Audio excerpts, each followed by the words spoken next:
sampeyan jangan menganggap jamaah ini biasa, jamaah ini istimewa. Yang ini saya ceritakan saudara jamaah, Bapak Imam kita almarhum diberi oleh Allah ilham yang sangat top. Bapak Imam Haji Nur Hasan almarhum, apa itu? Membentuk 4S. 4S ini cuma namanya dari Bapak Imam, tapi sebenarnya yang namanya 4S ini, berikut ini jamaah, itu sudah ada sejak zaman Rasulullah SAW. Sudah disebutkan di dalam hadis. Ada 4 serangkai ini ya, ada imam dan wakil. Di hadis ada nggak imam dan wakil? Enten ada pembantu lur? Nomor 2 ada mubalek atau ulama. Ada nggak di Quran hadis mubalek dan ulama? Ada. Ada penerobos. Ada nggak di Quran hadis? Enten. Di hadis jelas yang robos zaman Nabi itu adalah Mu'ad bin Jabal, Ali bin Abi Thalib, sinten malih niku lur? Amr bin As. Banyak penerobos-penerobos yang zaman itu disuruh Nabi nerobos kemana? Ke Yaman, ke Syam, kemana-mana. Nah itu. Nah terus kemudian agniya. Zaman Nabi siapa agnianya saudara? Siapa agnianya? Utsman bin Affan. Ini saja jemaah. Nah ini. Nah terus sekarang KU. KU itu keuangan yang ngurusi uang sabilah, harta benda sabilah. Zaman Nabi ada nggak? Enten apa mboten? Nenek. Kalau kita nyebutnya adalah amil. Di dalam Quran itu disebut amil. Itu beliau amil itu adalah sejak zaman Nabi ada, di Quran disebutkan, dan itu hanya dipilih oleh imam. Jadi imam yang berhak nunjuk siapa ini yang jadi KU, siapa yang jadi ini menurut tingkatannya masing-masing. Dan ini ada aturannya. Saudara, maksud saya begini loh ya. Maksud saya begini. Ini jangan cures. Tadi ada yang ngomong jangan cures. Okay. 4S ini harus kita kenalkan sejak dini kepada jamaah kita. Ya, kepada jamaah kita. Tahun 91 waktu beliau Bapak Imam Haji Abdul Dohir masih hidup, saya mengadakan Generus Surabaya. Generus 91. Ya, Generus 91. Mas Basori itu waktu itu masih kuliah, nggih. Sudah selesai kuliah nggih. 91, tapi di Surabaya. Nah, Mas Pak Wildi kemarin yang ngisi apa? 5 pengumuman. Beliau waktu itu juga ikut generus saudara, tapi tidak generus yang itu. Ada lagi generus berikutnya.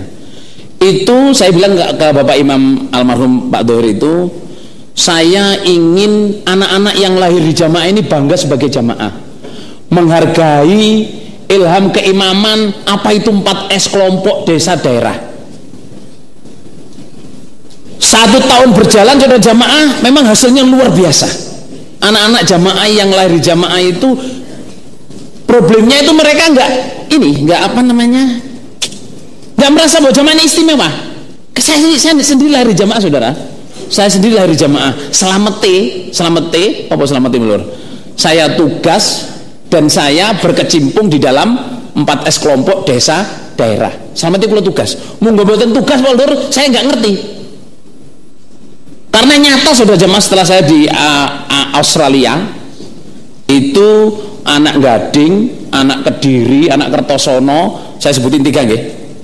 Datang di sana itu banyak yang nggak ngerti 4S itu apa, infak persenan itu apa, nggak ngerti.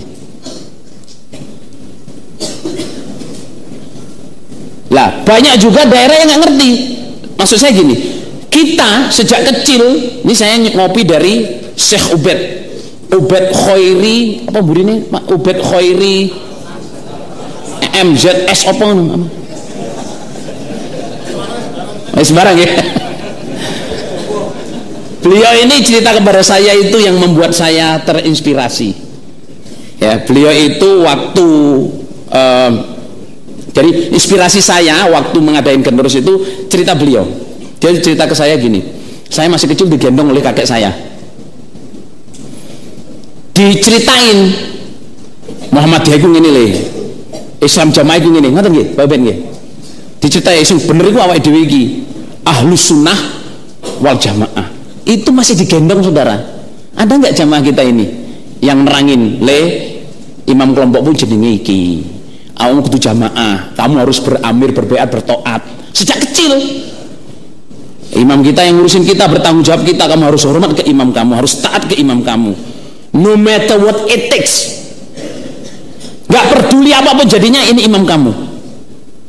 Sejak kecil ditanamin. Ini loh imam kelompokmu. Kalau waktu 91 itu PR-nya, anak-anak kecil itu saya kasih PR, tanyain ke orang tuamu siapa imam kelompokmu, siapa wakil kelompoknya, siapa penerobosnya, siapa mubaleknya, siapa kaunya, siapa geniaknya.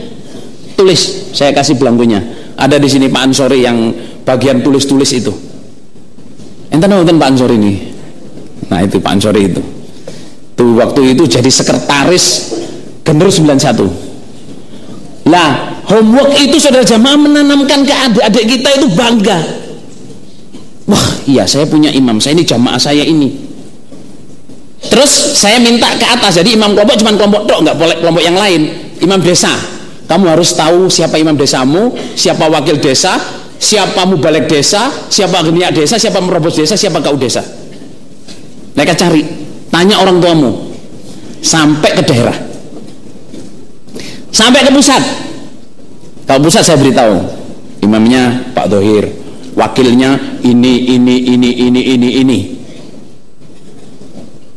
Lah, ini saja jamaah 4S ini, sama jangan anggap ini sesuatu yang remeh saudara. Ini sesuatu yang mahal yang harus kita wariskan.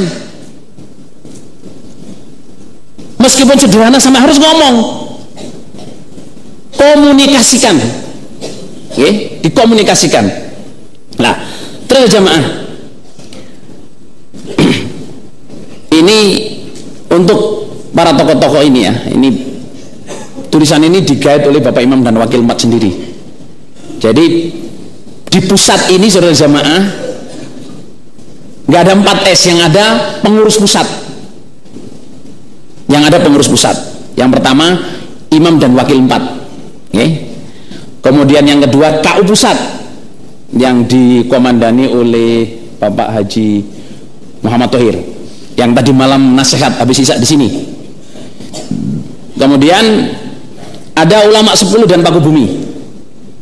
Jadi bapak-bapak, ibu-ibu, mas-mas, ya toh, sampean tokoh-tokoh jamaah di sini, kalau punya masalah, punya delik hukum, ya, punya delik hukum, boleh menulis surat kepada ulama 10.